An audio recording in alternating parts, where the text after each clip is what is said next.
ସାଙ୍ଗମାନେ ମା ଯେତେବେଳେ କାନ୍ଦନ୍ତି ସେହି ଲୁହ ପଛରେ କେବଳ ଦୁଃଖ ନଥାଏ, ବରଂ ଅନେକ ଅକୁହା ଭାବନା ଲୁଚି ରହିଥାଏ।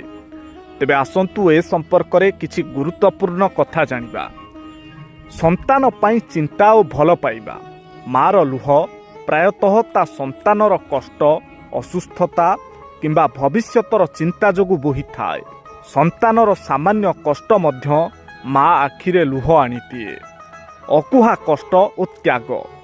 ସଂସାରକୁ ସମ୍ଭାଳିବା ଏବଂ ପରିବାରର ସୁଖ ପାଇଁ ମା ନିଜର ଅନେକ ଇଚ୍ଛା ଓ କଷ୍ଟକୁ ମନ ଭିତରେ ଚାପି ରଖିଥାଏ। ଯେତେବେଳେ ସେହି କଷ୍ଟ ସହ୍ୟ ସୀମା ବାହାରକୁ ଚାଲିଯାଏ, ତାହା ଲୁହ ହୋଇ ବାହାରି ଆସେ। ଖୁସିର ଲୁହ।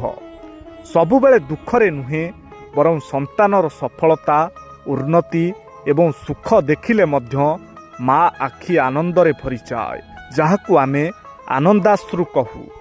ଅଭିମାନ ଓ ଅବହେଳା।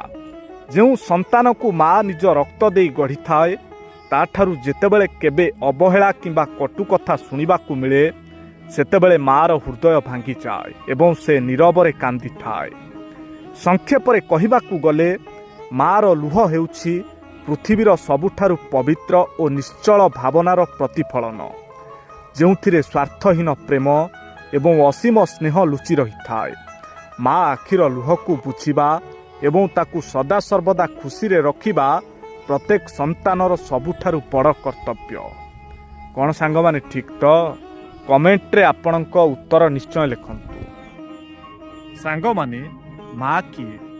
ମା ହେଉଛି ସିଏ ଯିଏ ତୁମକୁ ଏହି ଦୁନିଆକୁ ଆଣିବା ପୂର୍ବରୁ ତୁମକୁ ଭଲ ପାଇବା ଆରମ୍ଭ କରିଥିଲା। ଯିଏ ନିଜେ ଓଦା ପୋଷାକ ପିନ୍ଧି ଶୋଇଥାଏ, କିନ୍ତୁ ତୁମ ପାଇଁ ଶୁଖିଲା ପୋଷାକ ବିଛେଇଥାଏ। କଥା ନ କହିବି ଆମର ସବୁ ଯନ୍ତ୍ରଣା ବୁଝିପାରେ ମା।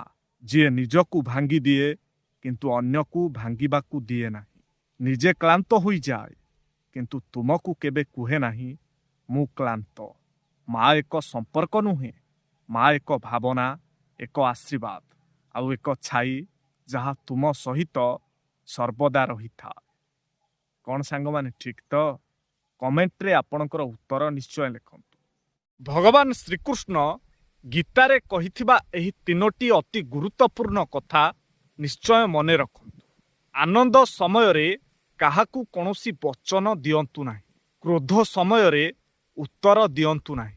ଆଉ ଦୁଃଖ ସମୟରେ କୌଣସି ନିର୍ଣ୍ଣୟ ନିଅନ୍ତୁ ନାହିଁ। କ'ଣ ସାଙ୍ଗମାନେ ଠିକ୍ ତ? କମେଣ୍ଟରେ ଆପଣଙ୍କର ଉତ୍ତର ନିଶ୍ଚୟ ଲେଖନ୍ତୁ।